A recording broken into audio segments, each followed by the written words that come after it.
Hello મારા વાલા વિદ્યાર્થી મિત્રો, મારું નામ છે નિતેશ જોગલ અને તમારું સ્વાગત છે એન્જે ક્લાસીસ ગુજરાતીમાં.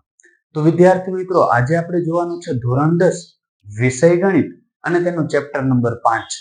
અને ચેપ્ટર નંબર 5 ની અંદર આપણે જોઈ રહ્યા છીએ મોસ્ટ આઈએમપી અને એકદમ મહત્વના એવા દાખલાઓ કે જે અગાઉની બોર્ડની પરીક્ષામાં પૂછાયેલા હોય. અને એમાંનો આ બીજો વિડિયો છે અને એની અંદર એક જે બીજો દાખલો છે એ આપણે આજે જોવાનો છે કે જેની રકમ મને કંઈક આ પ્રકારે આપેલી છે કે સમાંતર શ્રેણી 2, 7, 12 નું 15મું પદ શોધો. અને આ પ્રશ્ન છે એ મે 2021 માં 2 ગુણ માટે પૂછાઈ ગયેલો છે. તો આમાં જે સમાંતર શ્રેણી આપેલી છે તે હું બોર્ડ પર લખી નાખું છું. તો કંઈક આ પ્રકારની મને શ્રેણી અહીંયા જોવા મળે છે. હવે જો આ શ્રેણી ઉપરથી આપણે જોઈએ તો સૌપ્રથમ તો a બરાબર કેટલા આપેલા છે કે a બરાબર 2 આપેલા છે. ત્યારબાદ આપણે કેટલામું પદ શોધવાનું છે? 15મું પદ શોધવાનું છે, એટલે n બરાબર મૂકીશ 15. તેવી જ રીતના જો આપણે d શોધીએ તો d બરાબર સૂત્ર શું થાય? a2 a1. જો આ પહેલું પદ હોય ને a1 કહેવાય અને a2 કહેવાય અને a3 કહેવાય. બરોબર, તમે ડાયરેક્ટ મૂકી દો તો પણ ક્યાંય વાંધો નહીં આવે. a2 એટલે કે બીજું પદ શું આપ્યું? 7 માઇનસ a1 બરાબર કેટલા આપ્યા? 2. 7 માંથી 2 જાય તો કેટલા વધે? 5. એટલે d બરાબર કેટલા જોવા મળે છે? 5 મળે છે. ત્યારબાદ કેટલામું પદ શોધવાનું છે? 15મું પદ શોધવાનું છે. તો 15મું પદ શોધવું હોય તો સાવ સહેલું છે. જો an વાળું સૂત્ર મૂકી દો તો એ હાલે અને a15 બરાબર તમે કરી નાખો a + 14d તો પણ ચાલે. બરાબર, અત્યારે જે લાંબી ટ્રીક છે ને ઓરિજિનલ છે એ જ હું અત્યારે કરાવું છું.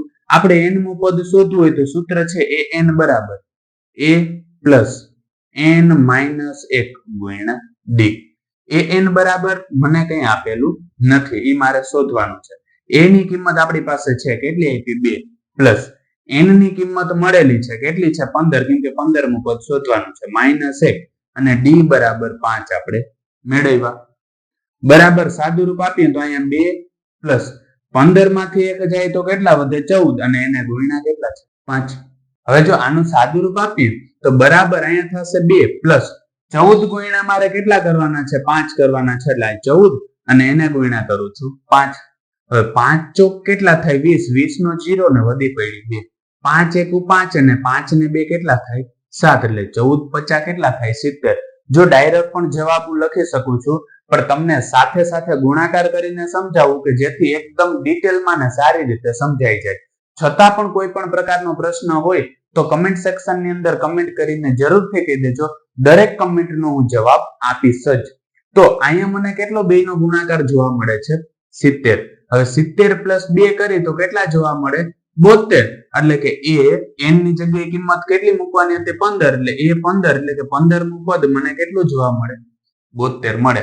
એટલે આપણે અહીંયા લખશું આમ આપેલ સમાંતર શ્રેણીનું 15મું પદ 72 થાય. તો વિદ્યાર્થી મિત્રો, આજ માટે બસ એટલું જ.